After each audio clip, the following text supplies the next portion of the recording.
অভিনেত্রী শ্রীলা মজুমদারের মৃত্যুর খবরে শোকের ছায়া নেমে এসেছে টলিউডে। মৃত্যুকালে তার বয়স হয়েছিল 65 বছর। তার শরীরে থাবা বসিয়েছিল মারণ ক্যান্সার। বিগত 3 বছর ধরে ডিম্বাশয়ের ক্যান্সারে ভুগছিলেন তিনি। অভিনেত্রীর মৃত্যুর পর শোকের ছায়া নেমে এসেছে তার পরিবারে। এদিন মৃত্যুর খবর প্রকাশ্যে আসার পরেই শোক প্রকাশ করেছেন মৃণাল সেনের পুত্র কুণাল সেন। মৃণাল সেনের পরিবারেরই যেন অঙ্গ ছিলেন শ্রীলা দেবী। 1980 সালে মৃণাল সেনের পরশুরাম ছবির মাধ্যমে অভিনয় জগতে হাতে খড়ি শ্রীলা দেবীর। তখন তার বয়স ছিল মাত্র 16 বছর। নাটকের মোহরায় শ্রীলার অভিনয় দেখেই তাকে নিজের সিনেমায় অভিনেত্রী হিসেবে বেছে নিয়েছিলেন পরিচালক মৃণাল সেন।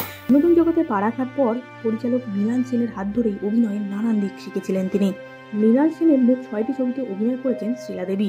একদিন প্রতিদিন, আলোর সন্ধানে এবং খারিজের মতো আইকনিক ছবিতে অভিনয় করেছেন তিনি। বাংলা ছাড়াও তাকে হিন্দি সিনেমাতেও অভিনয় করতে দেখা গেছে।